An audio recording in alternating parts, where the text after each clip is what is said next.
No, he's not. It's too late. He said maybe on a Wednesday he could join us, but there's no artist. That's cool. I'm really proud of this. That's cool. We could. I mean, if you save this topic for Wednesday, you'd love to talk about it. Yeah, it's maybe save it because I don't know much about China and the crypto. Yeah, or the cryptocurrency. The word is. Cryptocracy. Corpocracy. Cortocracy? Yeah. Cortocracy? I know lots about it, but that was not how I thought it was. That's not how I thought it was pronounced. I purposely avoid knowing things about China. It scares me. So yeah, maybe different topic.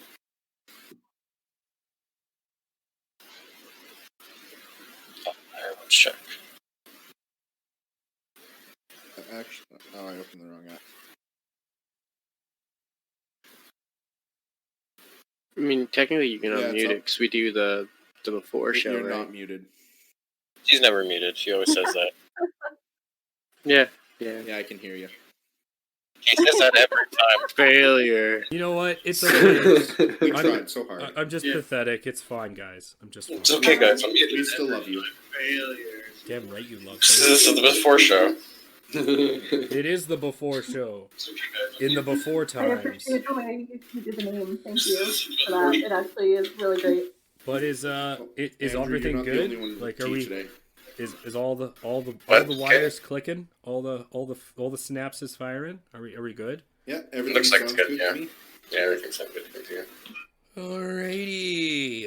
Trying to host your channel on my stream-ins. Yes, I know you're going live. It's too bad the front page is full of lies. Thanks, John. He has a life, man. He had school. I gotta clear some disk space. You know what? Space on my computer. The only life that's needed is the life of a villain. Dun dun dun. I mean, even villains have to make money somehow, right? Are we good to go? Everyone good? Yeah. Is life good? Yeah, I'm good. All I'm right. hosting. The Villains Talk Show with C4, Sara, Vike, Insaneiac, Sir Jeremy, and the Great Grease Goblin. Da-da-da. And we're back. Welcome back. Like a force of nature. I would like to apologize for the lies and mistruths I have told. We are not talking about China today. We are not talking about China today. Jan will be coming Wednesday, and we will have him Wednesday. Today is Sunday. So, we will make the art of the betrayal the first topic. And come up with another one while we talk about that one? That is exactly what's going to happen. I mean, we'll end up rambling on. Very much what's about to happen. What else would we do? That is all we do. So, hello and welcome everyone to the Villains Talk Show. I am C4. Right beside me is Sara, Vike. Further down we have Insaneiac. Below is the Great Grease Goblin. And to the kitty corner is, down here, this way, is Sir Jeremy. And we are your villain co-hosts of the Villains Talk Show. We sit around and in a nonsensical format and talk our uneducated opinions and educated opinions about certain topics that we think of either not that day. We definitely think about these things way in advance. Yeah, always. Always. Yeah. We definitely don't South Park method our way through it. Yeah, what are you talking about? The forethought is there, okay? We do shows. 94. We do shows every Sunday and Wednesday. Sunday usually around 10 p.m. Mountain. And this time, Mountain, 11. We're a little early today. Meh, it happens. Today's topic was supposed to be about China, the cortocracy. But our guest couldn't make it tonight, so we're just going to stick with our second topic. And then we'll probably make something up later. Today is the art of the betrayal. Now, I know what you're thinking. What does that mean? What is the art of the betrayal? Well, seeing as a few of us are writers and a few of us are DMs, the art of the betrayal is one of the hardest fucking things to do in creating. And not just that, the art of the betrayal in life, let's say LARP, let's say DMD, let's say anywhere, is extremely hard. Because some people who may be in this call and maybe remain nameless blow their load a little too early with the art of betrayal. True. And some people make such long, complicated betrayals, it never happens. And I know this for a fact that it's a problem in stories is you get this huge, long, and artful betrayal that you read it, and as soon as you meet the character, first page, you're like, oh, that person's going to betray them.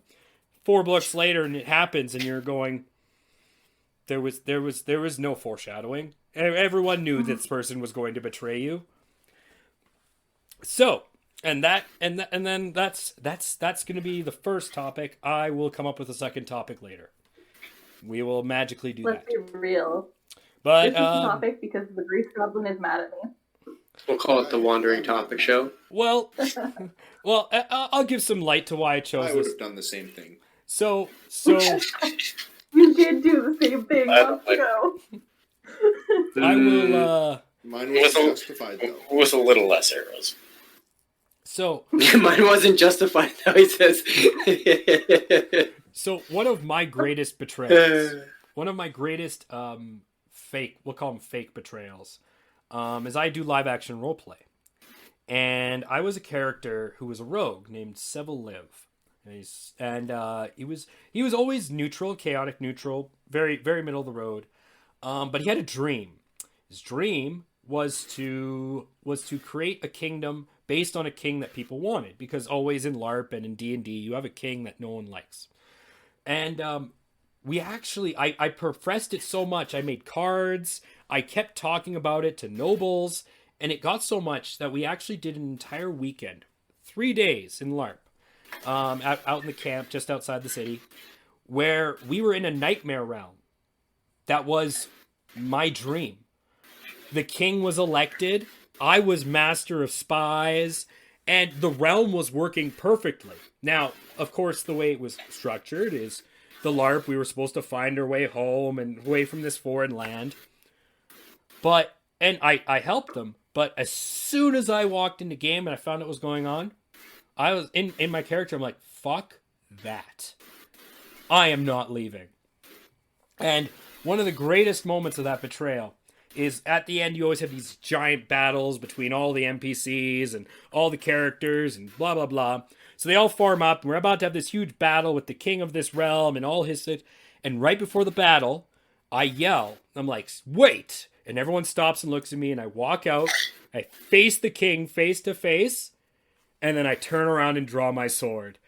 And I just see everyone's face drop. And then my buddy Tim does the same thing. And the battle starts, and everyone, when they down me, they try to pick me back up, because in LARP, or live action roleplay, when you die, all negative buffs and negative effects are gone. So if you're charmed, if you're being mind controlled, it just disappears. So they down me, pick me back up, put me at full health, and I'd wait for them to turn around. Instant kill. Instant kill. Instant kill. And it took them about 10 minutes to realize I had betrayed my entire LARP. So in D&D and in games and in books, usually you have like 5 or 6 friends. These are 35 people who I played with on a regular basis, who I decided to just destroy. And it was still, this was like 4 or 5 years ago, but in my LARP, my character Seville is now legend because of this betrayal. I'll play games, like I won't go for like 5 months or 6 months because I'm busy now. But I'll go in and I'll hear characters I've never met before, and I'll meet people I've never ever met, shook their hand, I've never seen them before, but they know everything about my character. They know everything about Seville and the betrayal of Seville, and I can walk into LARP and they will talk about my character, even when I'm not there, to other PCs, because of how artful that betrayal was. how built up and how sudden it was. I gave nothing away. It just all of a sudden, and the best part is they took my character to trial the next game, and I was exonerated because every point that I had was undeniable. They never asked me if I wanted to leave. And I said, why would I want to leave what is my dream? Well, it's a nightmare to other people. No, that's not my problem. It really isn't. That's fair, yeah. When everyone said they're leaving, I specifically told people I want to stay. And I said those words. Everyone just kind of looked past it. But, yeah. So that is one of my greatest in-game betrayals. And the hardest part is not keeping tight-lipped about it. It's doing the right things at the right time. Like knowing when, like for example, for that weekend, there was this stone that they needed to get back to their realm. And then if they had it, they could have avoided a big team battle and just kind of teleported everyone back. So they put it in this safe space.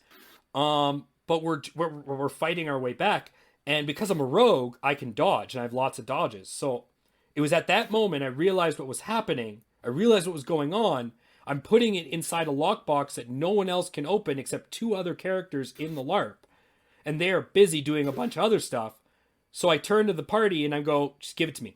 Just give it to me. I'll take it back." And they do it. I take it. I run off. I hide it. And then I tell them I put it away. There is no reason that they had any reason to doubt me. And then eventually, when they go look for it, it's funny because it's not there. And instead of blaming me, they're like, "Oh, it must have been stolen."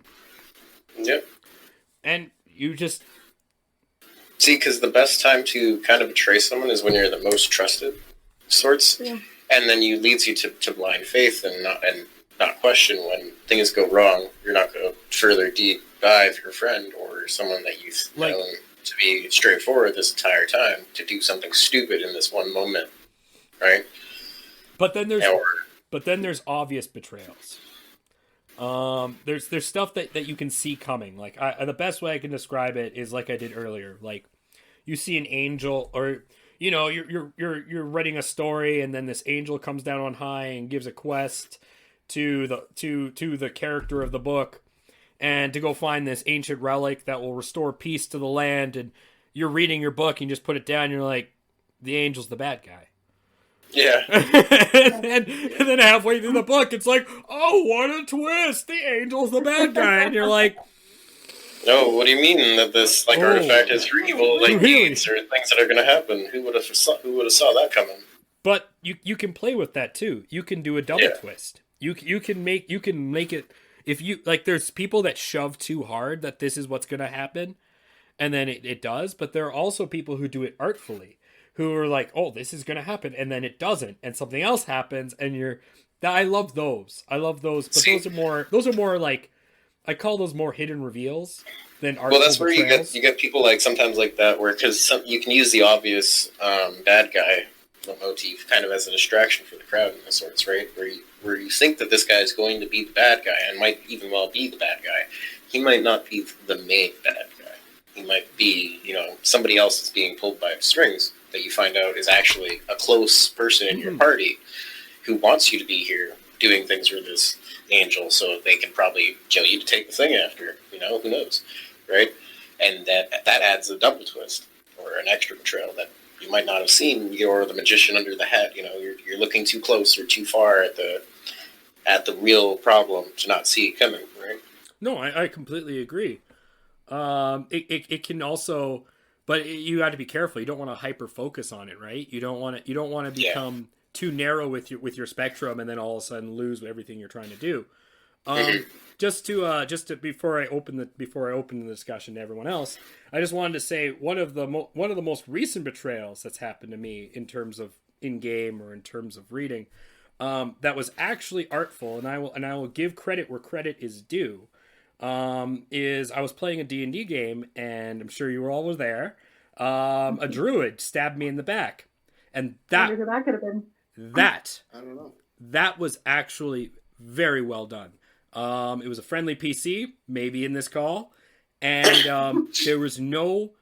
I had suspicion, which is why I was near them, but But here's the funny thing: I was surrounded by a bunch of in my game. I'm a priest. Well, I'm a warlock, but I'm basically the Pope. But I have a bunch of things around me, and so I felt the most safe with all my little guards around me.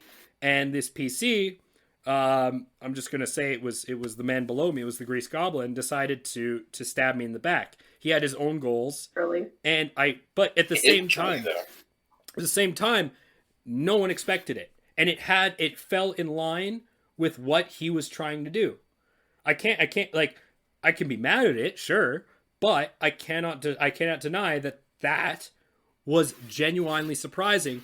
But at the same time, I had an inkling because of the way he was acting and the way he'd do stuff throughout the game beforehand.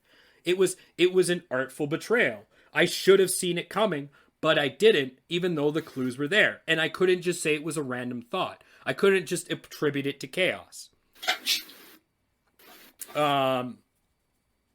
And that being said, Sarah, why don't you take the floor? I see burning opinions inside you. Please. I don't have burning opinions. I'm sure you have a story. Hot story. Tell my story now. No, I want you to tell me about an artful betrayal. How do you see? This all is gonna go back to D&D. Yes, absolutely. Like, it's because of D&D that we're having this conversation, really. Artful betrayal. I don't know, man. Well, when you're writing, to write a good villain, like, okay, so in my book, my two main characters are a guy named Dylan and Vermilion. They were childhood friends. Dylan goes off and comes back when he's 18, takes Vermilion through space. It's this crazy space adventure. And it's like I write it like a very buddy cop movie. Two best friends. And I even have Dylan, the guy who disappears, start to play on Vermilion's emotions, start in a very highly intensified sexual way. But I have it written that he is actually not in the book not in the first book, but I do plan on it being a trilogy. As you read the trilogy, Dylan is the bad guy. He is literally manipulating everyone around him. And my goal is to write this first book having a list. And I actually listed out all the different things my main arcing bad guy is doing in the background. And then how do I write that in a way that you would never see it that way? That you're basically looking through the rose-colored glasses of my main character, my protagonist, Vermilion. And so when I do pull the rug out from underneath, the goal will be to basically have Dylan betray Vermilion, but I want it to be an oh shit moment, but I want people to be able to look back and go through my writings and go through the books and being able to see these things that were presented in this way, but they're actually this. And that is what I believe is the key to an artful betrayal. Yeah, absolutely. You need to be able to present something that is perceived one way, but in reality, this is what's going on in the big picture. So when you write, Sarah, do you plan on such a betrayal? How would you write such a betrayal? I do plan on such a betrayal, actually, but it won't be coming for a little while. So I've just written the first book, and in the third one, there will be quite a betrayal, and then there will also be another one that is very closely echoing it in the fifth one. And yes, I very much am planning those. The details aren't totally planned yet because the characters who will be involved in this aren't actually alive yet. They have not been born. So, but I mean, it's all there, and it is very much built up. Even in this first book, where these people are not alive yet, I have put in some hints of what's and what is going to come and how it's going to happen. And it's very small. It's very subtle at this point because, again, these people don't exist yet. Mm-hmm. But it certainly is coming. It's coming. Don't you wait. The dragons are coming. It'll be big. Everyone will love it. Fly, you fools! The power of is coming. It's coming. The drums in the deep. So let's move down the line to Jeremy, Mr. Creator of Worlds and DM extraordinaire, our resident veteran DM. How do you build a true artful betrayal? I'm sure you've had to make at least a few of them in your time. I mean, the build-ups can't be seen, right? Or if it is seen, it's got to be seen as something else. Like a deception. If you got to be good at deception, or you have to be good at hiding shit and just containing it. You can't get too excited and show everyone what's coming before it happens. Yeah, pretty much, right? Yeah. But that's or easier. Even like allude to it by accident. Let's be fair, guys. That's way easier said than done. Oh yeah, absolutely, right? Oh, yeah. You know, hard. Sometimes you just get excited about something you thought of, and it's unbelievable. and for me, it's super hard. Oops. I know, I have that too. I want to share with people what I want to do, what I have in mind, what I have planned. I find it's one of the hardest things for me while I DM, actually. I've noticed. Is keeping stuff secret. In order to keep stuff secret, sometimes I have to actually keep it in different parts of my books. So I'll have bookmarks that jump around just so I can forget what I'm doing. And then it's like my own choose your own adventure. Like, oh, they do this, flip to this. Oh, I wrote this. Oh, okay. But one of the on a kind of a reveal idea. Me and Jeremy were talking. This just happened in game, so Sara will relate. But me and Jeremy were talking about what we were gonna do with one of my players' familiars. I've been leveling up so far, and it was Jeremy actually that gave me the idea that maybe the character's now the familiar, and we just did that reveal in game, didn't we, Sara?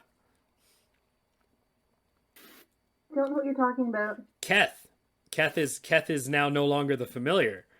Oh, yes. Yeah. Yes. And the way I imagine, I sat on that for about 2 weeks, 3 weeks, just waiting for this warlock to unsummon his familiar and be like, you can't. Well, yes, no, you can't. And then a few moments later, you then disappear into the astral realm, and then just hearing his voice go, oh no, yep. No, Who's the familiar now? That was hilarious. But that's not an artful betrayal as much as that's just a good twist. Yeah. I guess there's definitely difference between. I guess you could argue that's the same thing. You know what? Let's broaden the topic right now from the art of the betrayal. Oop, that was wrong. From the art To what a twist. To what a twist! It's exactly what I was about to write. I read a book on Tuesday that was clearly prioritizing twist over story, and it was so annoying. And it will not leave my head because I'm so frustrated by it. That is so. Wait, you're reading? I have too many in a story. Wait. Which M. Night Shyamalan were you watching? It was not. I'll go get the book. Are you sure? You can't have too many twists in a story, or else it gets emotionally exhausting reading this thing, and you're just like, oh, what else is going to happen now? I mean, the problem with twists though is then you can M. Night Shyamalan yourself to hell.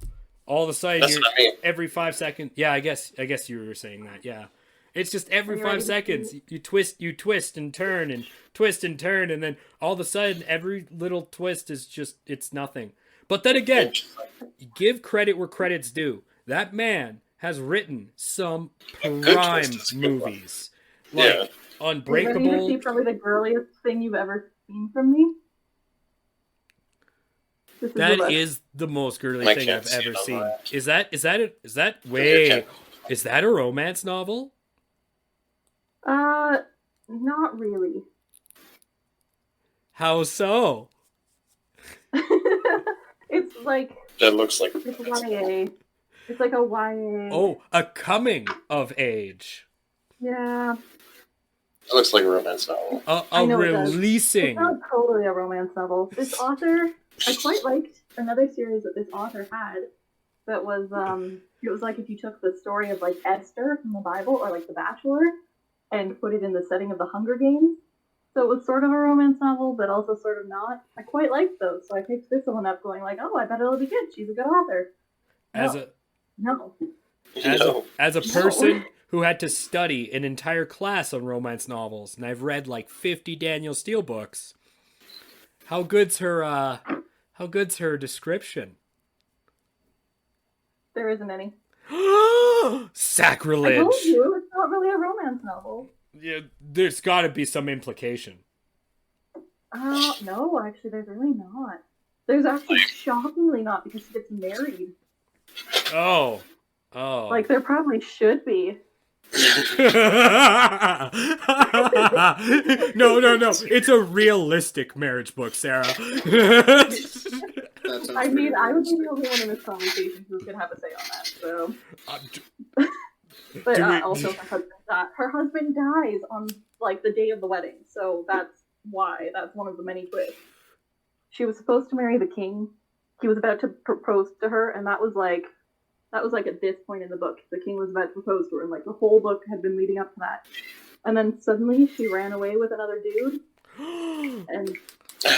Yeah, and then they just released... Actually, it was probably even farther through. It was probably, like, here that the king was going to propose to her, like, most of the way through. And then, like, she ran away with another dude, and then they got married really fast, and then he died. So and his whole family died. Did those two twists, did they break the book? Yeah. Oh, yeah, totally. Did they at least foreshadow it? Like... Her running away, it puts this whole, like... Well, it was the whole annoying, like, should I do this or shouldn't I? And, like, all of the, like, I don't know what to do. The old anime trope. I'm the main character. I don't know what I should do. I could easily do the right thing, but if I do the wrong thing while doing the right thing, I'm going to be a bad person. Right? She had this whole relationship with the king, and then she met this one guy, like, 4 times, and one of them was, like, right as the king was about to propose to her, she, like, went out for a breath of air, and he was there, and she was like, you know what, let's go. And just ran away with him, and it was like, dude, you don't even know him. I mean, at least they're getting, like, the flightiness of teenagers, right? Yeah. I mean, she's not that young. She's like, she's 18. That's how old I was when I got married. I didn't do okay, but like Sarah, that. you're not regular people. Let's just be fair. You are not regular people. That's true. So let's talk about forethought, and let's start with South of Me. So, what kind of forethought do you actually put in to your betrayals, sir? For the one that you just previously discussed, I'd been planning for that for like 3-4 weeks beforehand. Yeah, I believe that. It seemed like you were planning something. I was kind of surprised on that one. I didn't think I would get that kind of chance, so I took it. As soon as you went down that hole, I was like, oh, God's not coming back. Unfortunately, it turned out bad. I mean, it rarely turns good, to be fair. But you didn't commit to it, in the moment. He did. He took all the hits. He could have killed you and left you there. He tried to walk away. I got the opportunity attack. Yeah, but you could have straight up killed him there and left him there, and not came back with him. But you didn't. You straight up could have murdered him there and left him there, but you brought him back, didn't you? No. He didn't go down. I didn't go down. Oh, right. I don't remember. 1 hit point. Oh, right. 1 hit point. It's a good thing about being at max hit points when all of a sudden you start taking a fuck kind of damage from the back. It was so much. Oh. That one dagger attack. But, Sarah. Yeah. Look at how visibly hurt you are over an in-game thing. That tells me, as much as I agree with your emotion, what a great betrayal. Because that's what a betrayal should. Something that in fiction, no matter what the medium is, a betrayal should shake you to the core. A good one. Like a really good one. Just like a flip back to the good side. Like, the best way I can think of is Boromir in the first Lord of the Rings. If you read the books, movies, I don't give a shit. When he finally dies fighting off the orcs to save Merry and Pippin and Frodo and that.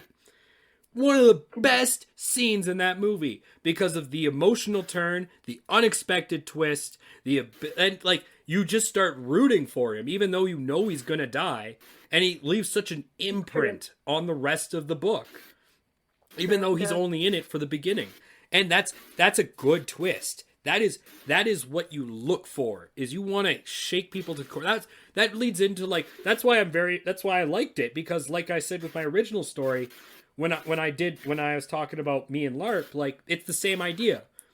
It shook people right to the core that they still talk about it, and we still, even though it happened, guys, it happened like 9 months ago.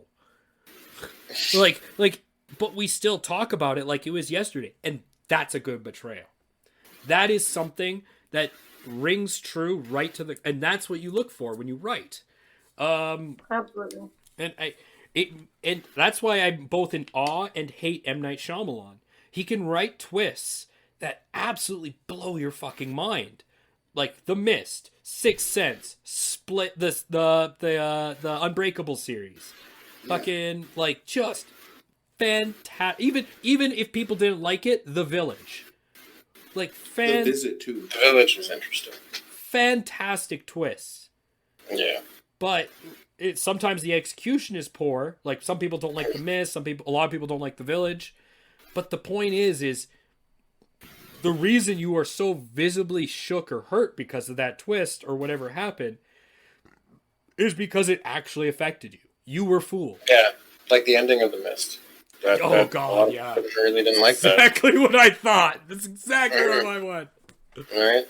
And everyone hated it. And apparently they had another ending that test audience liked more.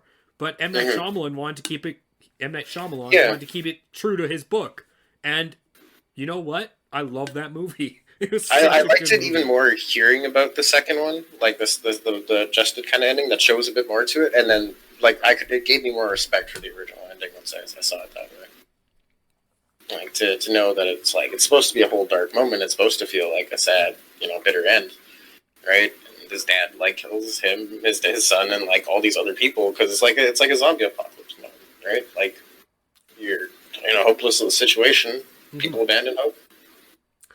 On that same note, actually, what even spurred on the idea for this topic actually wasn't my southern friend down there was I actually watched a game. Don't insult me like that. I watched a game theory today on the Joker. Actually, I think it's an older one, but he basically talked about how the Joker in The Dark Knight was actually the hero, and how he took out crime. He got rid of He got rid of a vigilante. He made Gotham an actual livable city, and he goes through all the points.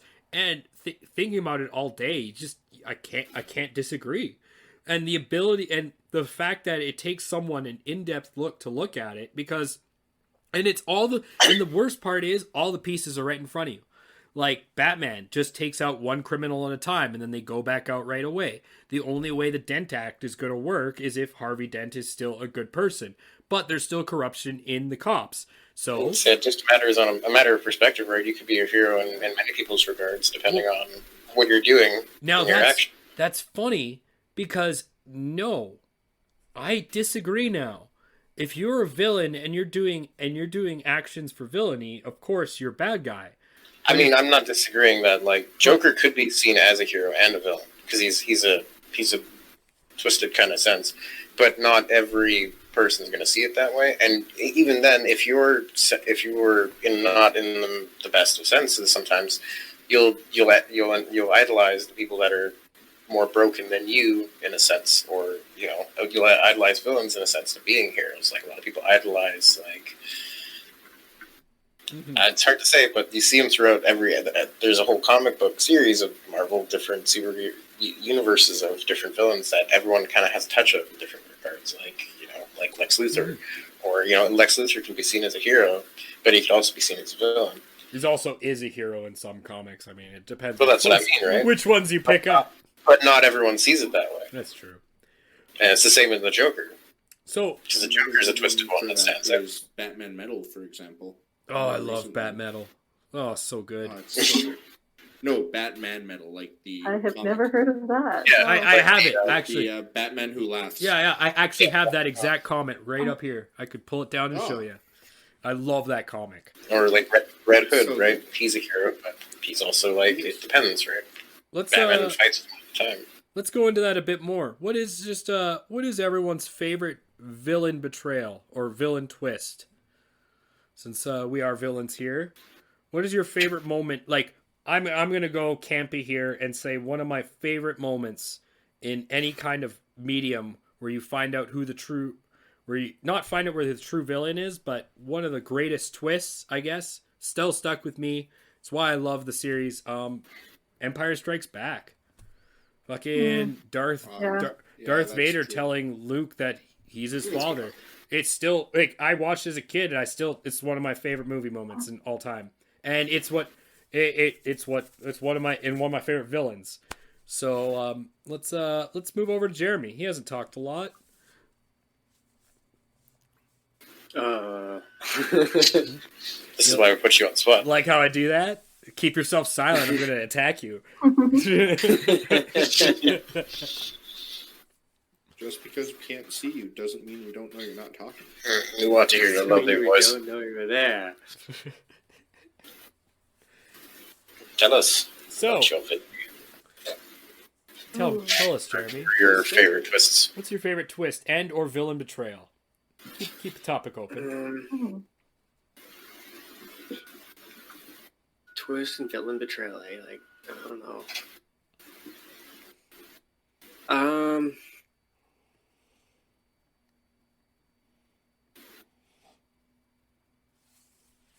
Just thinking about, I don't know, right?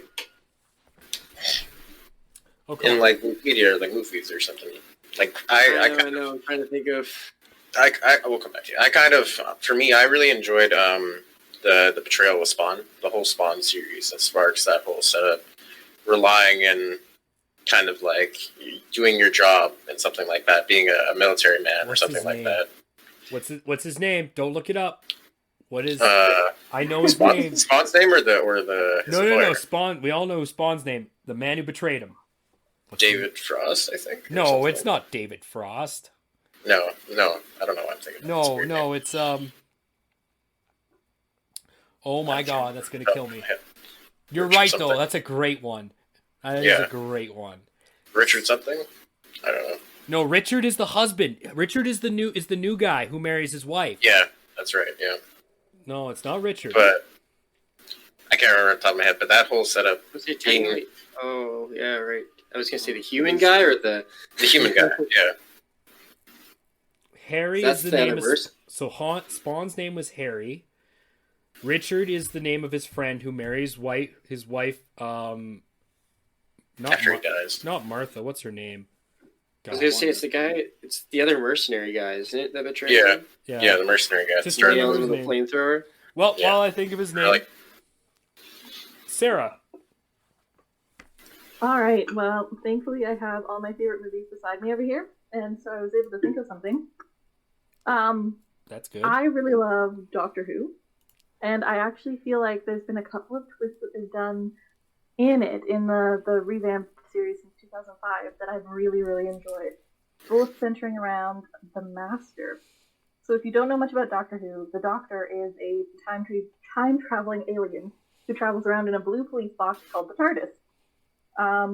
The Doctor is, as of the 2005 remake of the show, the Doctor is the only one of his kind, the only one of his species.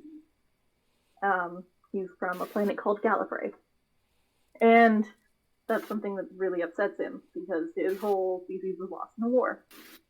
And it turns out that there is actually one more left, called the Master. And the Doctor and the Master were childhood friends, but the Master is actually kind of a little crazy. So the first time that you see the Master is fairly early on in the show. It's a couple seasons in, and it's just wild.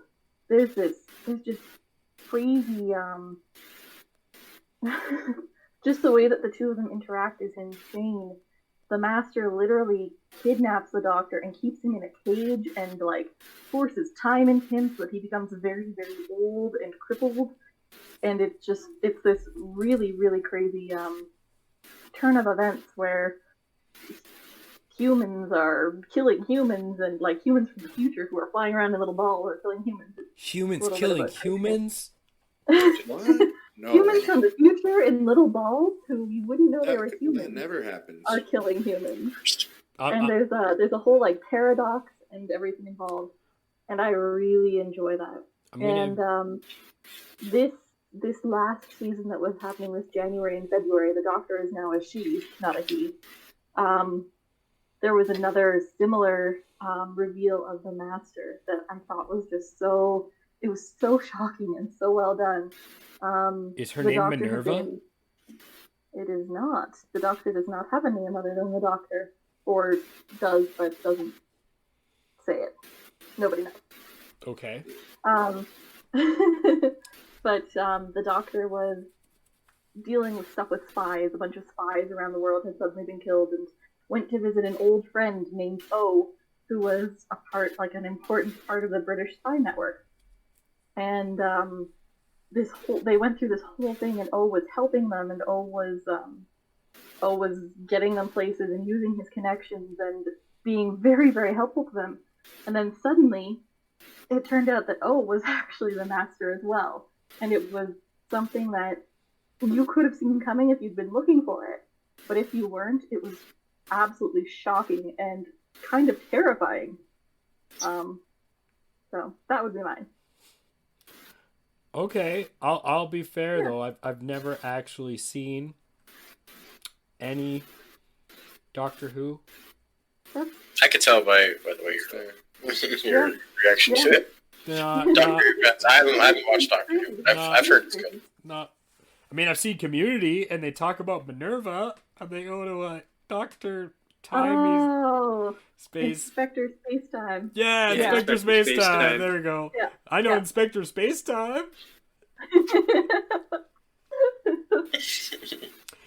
All right, let's move south of the board. Tell me, Caden. Tell me, oh great Grease Goblin, what inspires you and your betrayals? What twists your not finishing that sentence? Greasy arm. We'll let bloody dagger. Everyone else's imagination fill that one. I was hoping everybody would fall in with a response. I didn't think it was true. I don't know why you're doing this to yourself. I don't know what you're talking about. No, seriously though, what inspires you? What do you see as a great betrayal in cinema, book, art? Going back to Empire Strikes Back, I do agree that the Vader twist was great. Yeah. But another one that really stuck out to me was the Lando betrayal. The Lando betrayal. Ooh, yeah! That one really stuck out to me. Oh, yeah, I totally forgot. Oh, he does. The thing he's famous for? Yeah. No, he's famous for destroying the second Death Star. No. No. You are not going to beat me on this one. That's also false. He just showed up to help them. But he's in the... What? No! He's inside the Millennium Falcon that flies through the Death Star and then shoots the core and blows it up. I was there! I watched the movie at the theater! The pilot? There, John. Oh my. Buddy beside him is the pilot. Yeah. The Sullick? Mm-hmm. Was that what it is? Yeah, he's the pilot. That's the guy next to him. I mean, he's the gun, which is also impressive, but not as impressive as the pilot. Well, especially since the Millennium Falcon was supposed to be almost too big to fit in the trash. I mean, barely fly through. So the pilot, I would say, is more impressive because it's like flying. Did you? It'd be like driving your car through a box almost equally the same. According size. to a Star Wars story, actually, there's a sentient robot inside the Millennium Falcon, and so it actually floats through the Death Star. We don't talk about that. That here. is canon now. Thanks to we don't talk about that here. It is Disney canon. I'm sorry. John, I think what you're saying here. I'm sorry. There's a public outcry of that movie doesn't exist. It's not. No. What did you say, Caden? Let Caden speak. And then another good one. I'm sure Sara can relate to this one as well. I don't remember what season it was, but like I think it was fifth during the Matt Smith run. The alien for the first episode of that season, or the astronaut, not alien. That one was a good twist, and it built up really well. What are we talking about now? Doctor Who. Oh, Doctor Who again. No wonder I'm so lost. So, anyways, the Doctor gets shot because Time Lords, they regenerate instead of dying. So, if you shoot a Time Lord while they're regenerating, they die. So, with what happened was the alien or the astronaut knew to shoot twice while he was regenerating, and it ends up being that like the astronaut was the Doctor's future wife. That Also episode, oh my god, Yeah, I've actually and his seen that companion's episode. child. Oh my god, I've actually seen that episode. That's the episode directed by Really? Neil Gaiman. Yeah. Yeah, Yeah, that's the only yeah, reason I've so- seen it. One of my favorite writers of all time. I actually watched, I bet as soon as you said astronaut, I've actually seen that shitty ass, well, it's a great episode. It's Neil Gaiman. I will never say anything bad about Neil Gaiman. I actually sat through that shitty ass show to watch Neil Later on Gaiman. in the season, it was great, and it made more sense. I think you might have upset some people with that response, John. I don't care. This is the Villains Talk Show. We don't give a shit. My favorite show is Samurai Pizza Cats. We Fight don't- me, internet. That match beside me. Yeah. Samurai Pizza You Cats. bothered crying of your pathetic tears. Samurai Pizza Cats. Samurai Yeah, Pizza that one. Cats. That was a pretty That good was one. such a good betrayal. That show was hilarious.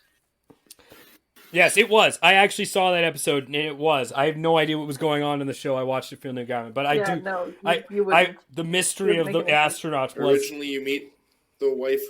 She wants to shoot Hitler. Another twist I Yeah. kind of That's from not like the first time you meet her. I got The first time you meet her is in the like library. the Star Wars. Oh yeah, that's the second time you meet her. Or because yeah, From the new Technically, she's been around for about 9 months too. What were you trying to say, Andrew? said from the new Rebels show. There was an interesting twist from the Star Wars cartoon they had. And you're Uh, muted. I had to figure John wasn't going to be too excited about it, but at the same time, it's a very obvious kind of build up because you know it's kind of like that point where you see pretty much you're introduced to a new cast of characters, right? And not a lot of people really know them or relate to them, but they end up meeting Darth Maul, and in that moment, because people who've known Darth Maul previously are going to understand this character is an evil character, is going to stab him in the back. But none of these people know him, so it's an obvious build-up to the point of when Darth Maul turns around and kicks their ass. It's like, shit, this is what I was expecting. This is what I want to see. I wanted to see him bust their ass because this party sucks. It's like And watching. Darth Maul just put their kid. It's like watching Revenge of the Sith, even though it's a shitty ass movie, and you hate every moment of watching what you're taking in. See, and that's Like- the like redemption. Rebels. Like they Like finally Rebels. get that hate you feel for the party. Darth Exactly. Maul puts it in their ass. And you right? sit there, but you sit there the whole time because you're like, "Come on, Anakin, murder everyone." Yeah, Waiting just do for it. you to kill Just do it. everyone. Come on. Give it to me. Yeah, It's been 2.5 hours. Just kill some. Oh, there he goes. He just killed a bunch of yeah, kids. and it's so satisfying when it Yes. happens, right? that's a dead kid. That very obvious betrayal because it has that previous build up Dead kid. set before, right? It's a known character, but at the same time, you're dealing with this whole new cast of people who don't have that previous experience, and but for you, you're like, oh, that motherfucker, right? Now imagine, if you will, if they decided to be like, "Oh, there's actually a 4th movie coming out. He doesn't betray anyone in this movie. It's just called Revenge of the Sith because we're dicks." Oh wait, they did that with The Rise of Skywalker. Oh Yeah. my goodness, that movie.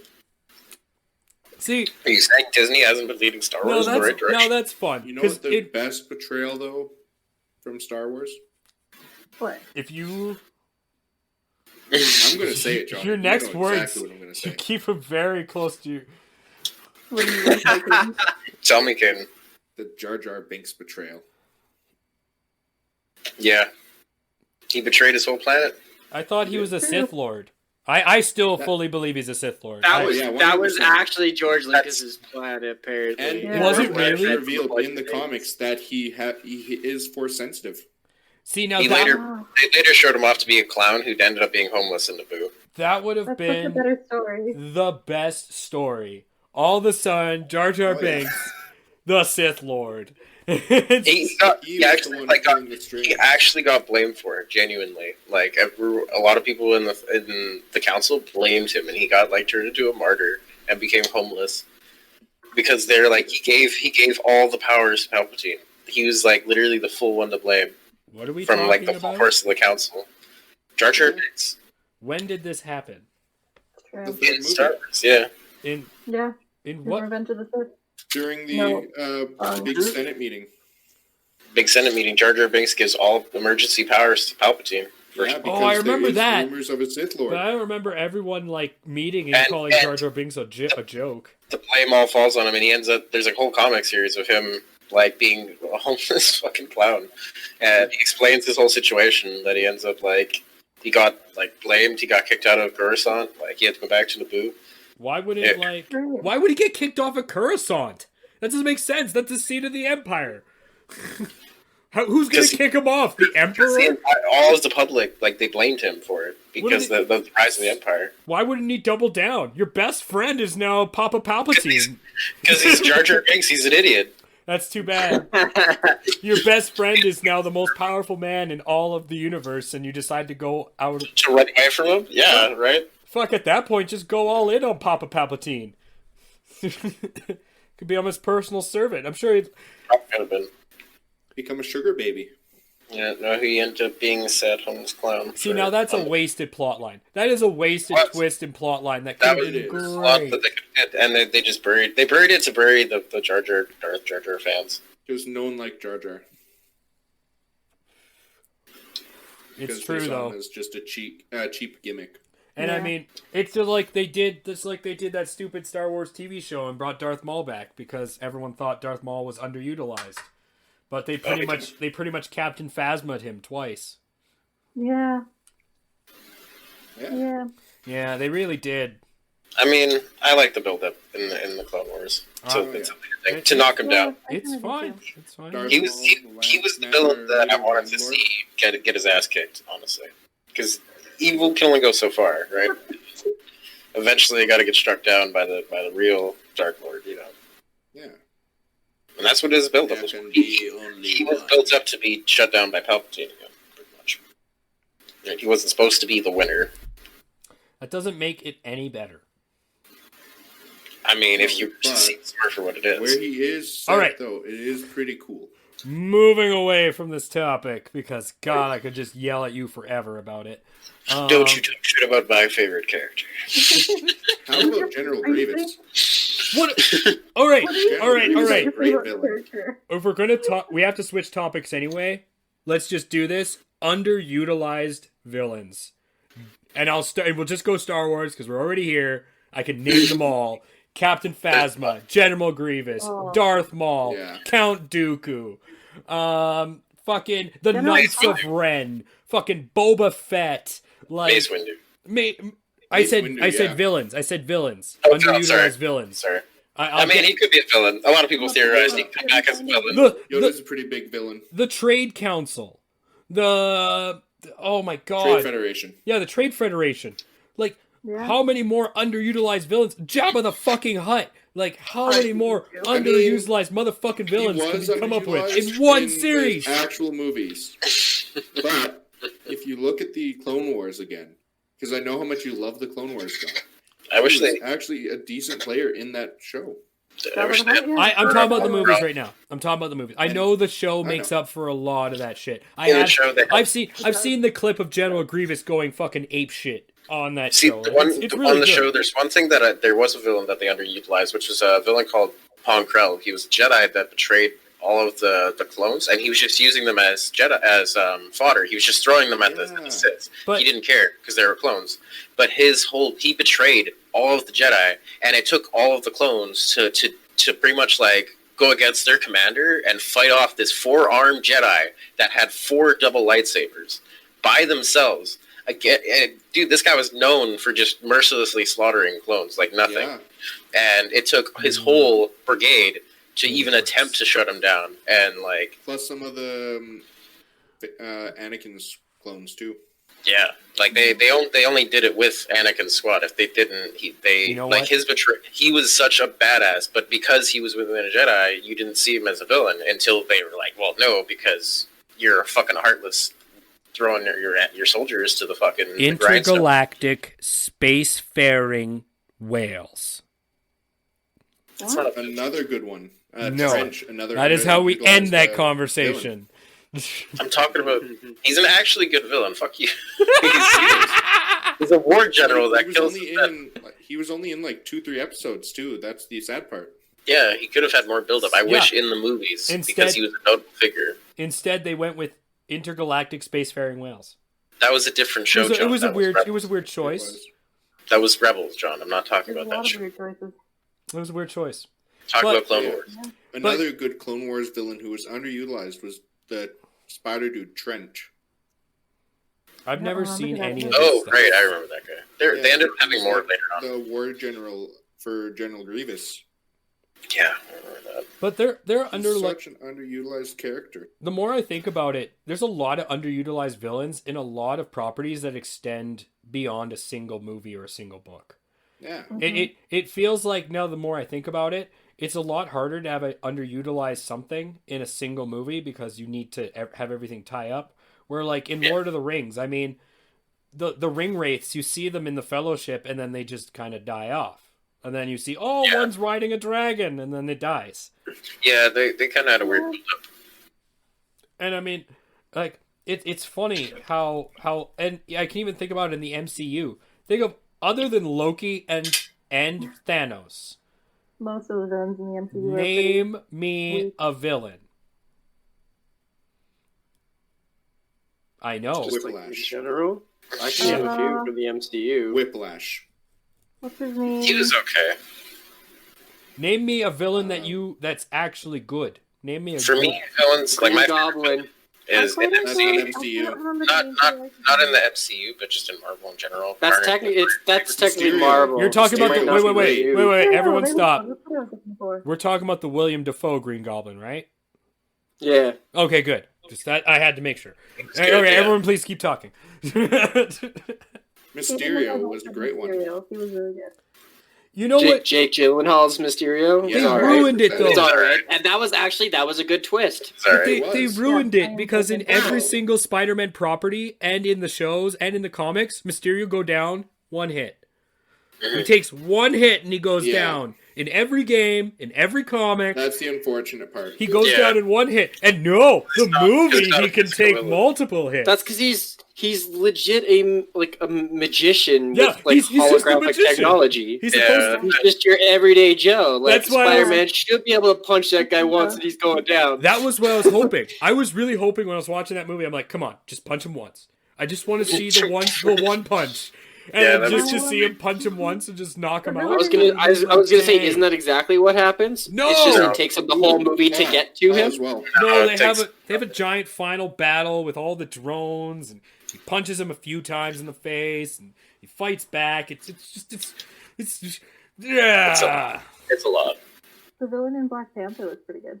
I haven't seen that movie, and I am sad to say I that I enjoyed that. don't know. Yeah. I don't know why I It's haven't. good too. It's actually it's a good movie. I keep dude. I'm nothing against. I love Black Panther. I've never had time to see it.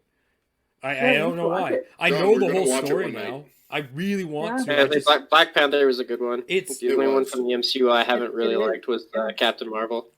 Yeah. Yeah, that's true. haven't seen it.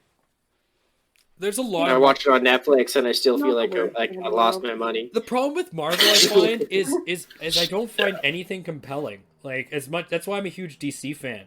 Is they write amazing. Like we're talking about twists and betrayals and like just even that. Like it's I why think it's they're why not I doing the love the movies, DC right? pantheon. No, It's their live action is terrible. Their Yeah. animated universe is really good. Yeah. unbelievably good. And like the live And the action Marvel, TV I would shows say, are is pretty the good. opposite. Their animated universe is Not really. terrible, Awesome as and their shit. live action is really good. There was a time back in the 90s before most of you were alive, except for a few of us, I when think all of us were alive in the 90s, with the back in like almost exception of Caden. I was alive in the 90s. fine, back in the 90s when you cannot remember, there was I can remember the 90s, there was man. four shows on TV. Spider-Man, X-Men, X-Men. Batman, and Superman. And they were all fantastic. I still watch reruns of those shows. I still get chills in my boots. That animated Batman was still one of the best too. Yeah, It's considered like one all of the the movies and best. shit. The animated Spider-Man was really good. But Mark they had, Hamill's in I- Yeah, it, that was too. a great one with the weird I- 3D effects and stuff. Yeah, my favorite one was where eventually, I don't know if it's the same one I'm thinking of, where they had Spider-Man turns into the weird mutant fucking spider. Yeah, That's the same- that's that's the that one series. Punisher has to hunt him down. Yeah, Yeah. that was Yeah, the that was Spider-Man my where he does favorite. all the crossovers. He They meets do the Mad Deadpool. Web, They do where the he's got to fight multiverse. Doom and choose like a special team Yeah. to help him fight Doom. Oh, that's such Yeah, a good that's one when he awesome. fights the. Oh, I loved that series so much. Madam Oh. Web was one of the best like Right. spin-off series from Yeah. Spider-Man. Oh, And and then the- like, Morbius, that's the secret Morbius word was for after that, which Wait, that wait. movie should be coming out Does soon. anyone it's coming out remember- next year, early next year, I think. Does I'm anyone really excited for remember it. the final Dune is episode? supposed to come out in a couple months, or like a month. Yeah, it I'm is. excited for. I'm really excited Oh for that. yeah. But I'm not familiar do with anyone remember the final episode of that Spider-Man animated series, or the final few episodes? Yeah, What- where Spider Oh my Carnage God. blows up the universe, multiverse. Yes, and what a good story! Like what? And it's Yeah. like, and it's not even like Spider Carnage. It's Peter Spider Carnage. Yeah. It's Spider Carnage takes over a Peter Parker who is trying to destroy the universe. Well, because it's the symbiote has It's is so taking over his good. clone, and his It's clone so thinks he's good. the original. It's so like good. it's that whole still build up watch from the it. original. I didn't expect that twist, honestly, with the original like clones, because they did the clone story way earlier, and then to have that pull in at the end and be like, that's Yep. the reason he's fucking broken and crazy. Like that Yep. makes sense. That's like I didn't expect it, but like what the fuck, right? That was It's really so good. Another good show, if you guys never seen it, it's a DC property, is Justice League. Yeah. Oh yeah. First two seasons are good, but in Justice League Unlimited, where they have the entire pantheon of the DC characters, the final two episodes is a huge payoff from this giant story. I really highly suggest watching it if you've never seen it. It is like the start of modern DC animated. Like, you being too loud? We'll be quieter. Yeah, it's that. But the first and what one of the greatest twists is you have this. Two of my favorite episodes come from this show. They're both around the Flash. I'm not a big Flash fan. I really don't. But both these episodes are around the Flash. One of them's called Flash and Substance. You can look it up. Justice League Unlimited. It's Batman and this other hero, and they follow Flash around Central City, and he doesn't fight any criminals. He's trying to be assassinated. That's the plot of the show, of the episode, but he doesn't care. He's a genuine good person, and Batman and this other hero are just so baffled throughout the entire episode. It's one of my favorites. I still rewatch it today. The other one I rewatch is the climactic episode where Lex Luthor fuses with Brainiac. I won't explain how. It's really good. It's such a good written show. And he actually defeats almost all the Justice League. He starts fighting the final six, which is, just so people know, is Flash, Green Lantern, Batman, Wonder Woman, Superman, and John Jones, the Man Martian. And The original six. and he actually defeats all of them, and he's about to shoot the Flash with a shotgun. And and you're like, oh my god, what's about to happen? And the Flash does the one thing, he starts vibrating. And the final scenes are him literally flashing across existence, moving so fast just to deliver punches. And then eventually the last scene is he's now vibrating because he's now fusing with the Speed Force, which if you know the Flash universe, this is when he starts going into the Flashpoint Paradox. Yeah. Rips into Brainiac and pulls out Lex Luthor and then disappears into the Speed Force. And at the same time, in one episode, you are cheering, but then you're instantly like just shocked and half crying. Holy shit, yeah. Because you're like, what? And it's one of my favorite twists. You never see it. But because what they do is they allude to this one psychic character in the show who does see the Flash die, and it becomes a premise throughout this entire season. When the Flash dies, the world goes to war, and so it's about him trying to prevent this. And yeah, no, it's so good. I suggest anyone who's watching this, anyone at home. Yeah, Flatmare Dog's a great movie. But yeah, it's just watch the Justice League. Like, there's a great episode with Q. If you don't know who Q is, he's basically the DC version of Rorschach. It's a really good show. But in terms of twists, like the idea like that I went in with the expectation to see either a kids to young adults level show, and then have the kind of writing that would take all my expectations and throw it on its head at that age was awesome. And I still watch it to today. Same with Gargoyles, too, if anyone ever remembers that show. Oh, that was a great one, too, yeah. It was one of my favorites as well. I loved the writing for that one, the build-up. I still have it. I have all those. I had the first I season. never saw it.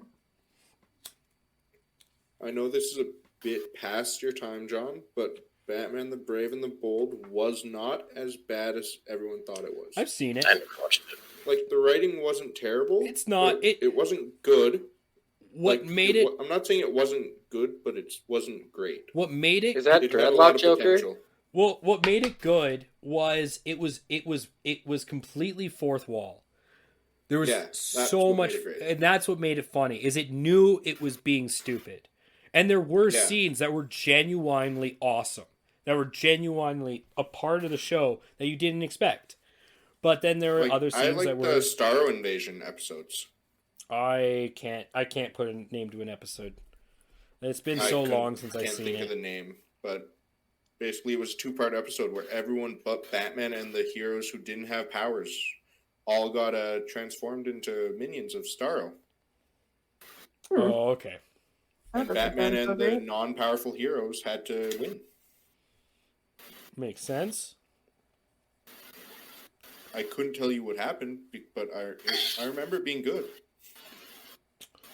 But and it the key to all this, right, is writing, is build up and writing, like and it's so, like we said at the beginning, at the top of the show, like the ability to hold off and not expose too much, not do too much that you don't understand what's going on, is super hard. I mean, even actors will give away plot points or give away stuff towards movies that they're not supposed to, because Tom Holland is a very popular actor for that. Yes, exactly. Very true. Spider-Man. And it's incredibly hard. It's really hard. Especially when sometimes when you see opportunities that may not be the correct time to take it, sometimes because of the pressure of the moment, you might jump in. Whether that's in games or whether that's in movies or books. I find a lot of villains, it's just the real problem is they jump too quick. You know what I mean? Other than other horrible villain tropes, the idea that they'd move too quickly. One of my favorite villains for actual pacing and for actual intelligence that's actually reflected in the movie is Goldfinger. One of the greatest movie masterminds. The idea, you guys seen Goldfinger? James Bond? No, well, actually, I think I have, but a long time ago. Need to see Goldfinger. Need to watch it again. Need to see Goldfinger. What about you, Jeremy? Yeah. Good. So you can vouch for me on this. The entire idea where most Bond villains they try to put it under the idea that they're trying to blow up the world or they're trying to take over. All Goldfinger wants is gold, and he has he has this huge elaborate plan that he never reveals. You know what his goal is, but it's not until James Bond actually figures it out. I believe it's Sean Connery. Sean Connery's James Bond actually figures it out and says it to whatever person is on the other line of the phone that he's talking to. It's not near the end of the movie.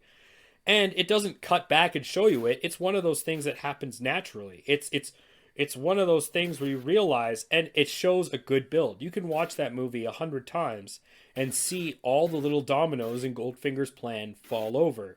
And and sometimes when you start watching it through that lens, you can actually see why certain things happened with him, because he was forcing the moment.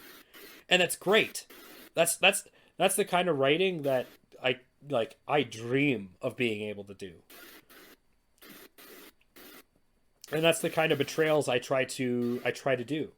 I try to have an idea in my head, but you don't try to set a time. You know what I mean? Yeah, that's fair. Yeah. You don't just go to a town and, try to whip up some random cultists to make him kill the general of the city, and then decide that will work. You don't do that, huh? Well, you do it, but you don't do it in such a small time frame. That's something that takes months to do. That's a slow burn. That's a slow burn. Huh. That isn't a ticking clock. That's a real slow burn kind of thing. Trust me, I can tell you from the experiences I shared. I have done the grand betrayal of an entire party. Of an entire village. I've done that. And I'm known for it. But at the same time, it is a slow burn. But So you may, sometimes if you're really mad, maybe you just shoot your friend 5 times. and you may not achieve it. The other thing is like the characters, they may not achieve what they're trying to do. But it's not about whether they are successful or not. Like in The Watchmen, when what's his fucking name blows up the planet, he tells them after it's already happened. It's not about the payoff. It's about the emotion. It's about that feeling that sticks with you, that you cannot shake. When it doesn't matter, like, and you walk away from the medium you were just watching, and all you do is think about that twist or think about that betrayal, and it shakes it shakes you. And I think we all did it. I had my own kind of betrayal once in one of my D&D settings that I did once before. Mm-hmm. I was playing with a previous kind of group, and we were doing a pirate kind of setup campaign. And this group is very kind of combat heavy and not very RP directed to some degree. And I had spent a bit of time trying to build up my warlock patron that I was planning to do for a multi-class when I was playing as a paladin. Who I was all about I was trying to be about the strength of the sea and cool sea beasts and stuff, and I learned about this cool awesome god. And during a moment, I had been slowly trying to start up. I got inspired by our kind of group playing. I decided I wanted to start up my own kind of cult of sorts, because it actually was fitted with the story of how that god kind of worked a bit. Mm-hmm. And I didn't get much too far into it before I ended up I had started it. I had talked about it with one person, and then I mentioned the name once. I didn't even talk about the lore too much or go too deep into it. And I had one of the party members turn around and I'd get really mad at me. And they were like, "Oh, you're supporting the evil person, and we gotta kill you now." And they pretty much started one of them straight up started attacking me, and almost started at a point like that. I was so taken aback by the fact that I had been tossed that this is what is happening to. I'm worshiping all this stuff that I didn't know about when I knew otherwise, and then get thrown into the fact of, oh, now we're going to kill you, and I'm going to fight you to the death and eat you. And I was like, okay, well, I'm going to go, because I don't really know what to say about this and what to do anymore, so... and I just kind of left it at that point, because I'm I guess that's what's going to happen. I really don't know what to do anymore, because I was so taken aback by the shock of, just the whole thing happening at the same time. I didn't even know how to process it. And for me, it was a lot. I was like, what is happening? And it felt to me now I'm not even going to be able to do half the shit that I had in mind and what I had thought of for this little thing. I had learned all this stuff. And then pretty much I got told it was something else. And then and I was blown away by all of it. It was such a betrayal for me that I didn't even expect it. Right, it came out of nowhere and out of good water. I can't fault it. It was a good moment to. We had just kind of confronted an issue, and then with a boss fight, and it was just us in that moment. And then that's when they chose to confront me there and pretty much killed my character right off on that spot. It was a surprise, but it was a good one. in game story writing. But for me, it was kind of unexpected. I didn't know how to process it, and if I had a bit of, explanation in it more, I might have, processed it a little differently and maybe had a different response to it. For me, it was such a huge, crazy thing. I didn't even it feels like when all the walls kind of tear down, and then you step back and you're like, wow, that was pretty good. But at the same time, what the fuck, Mm-hmm. So it was interesting, but no, that is you get different things, right? And I mean, does it still affect you? You still think about it, obviously. You still know all the details. How long ago was it? It was. It'd probably be about I think it was 3 months before we started our kind of campaign, maybe, or something like that. So it's been a little over a year now, and it was for me, it was my first experience of betrayal in game of parties and in a cooperative kind of setting that I didn't expect it, because I didn't have ever any even process that information of even doing that myself, of betraying the party or trying to become hostile with my group that I've been trying to help this whole entire time. Hell. And have it happen to me. I was genuinely trying to help. I was trying to I'm we'll be our own, we'll get our own group, we'll be our own pirate lords, I'll have my own crew, they'll have their own crew, and we'll have our own ocean setting, and we'll be the lords of the sea. Everything's gonna be great. We're gonna be lords of the sea. Yeah. Everything's gonna be fine. Everything's gonna be great. Don't look over here. Look over here. Exactly.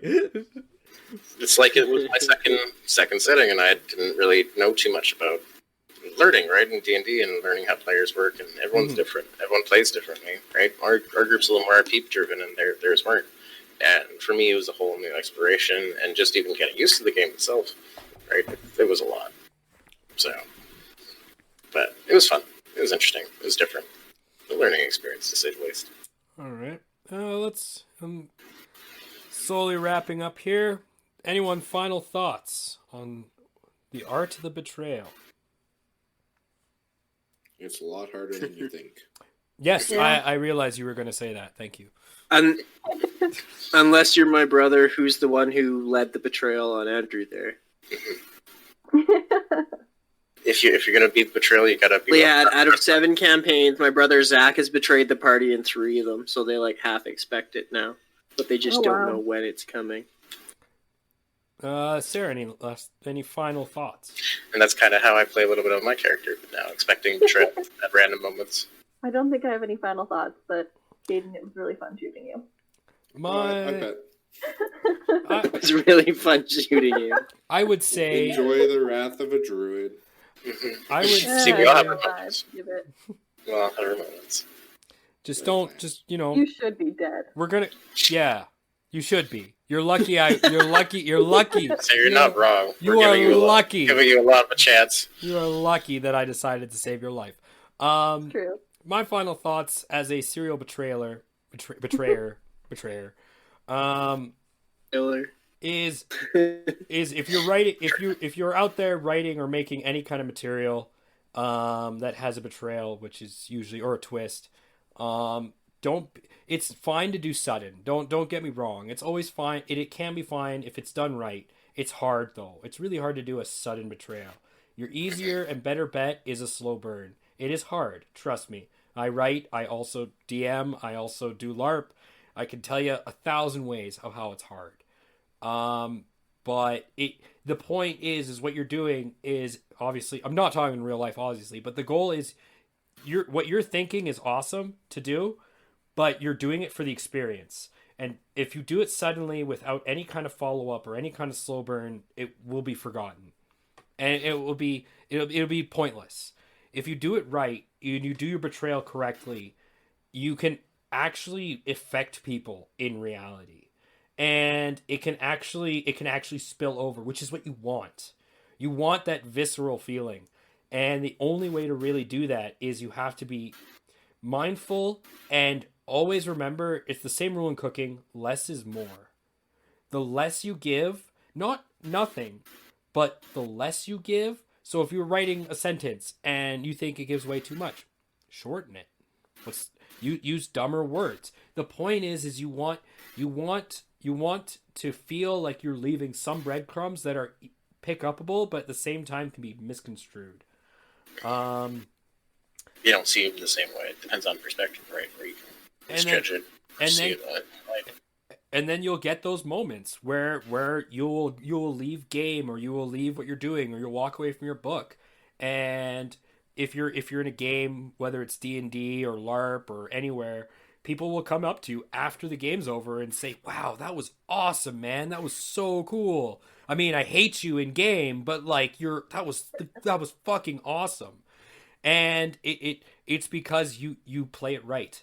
And it's so hard. Don't take, like I said, I've done it in many games, in many styles since I was a kid. I love it. I love playing the villain. I love being the betrayer.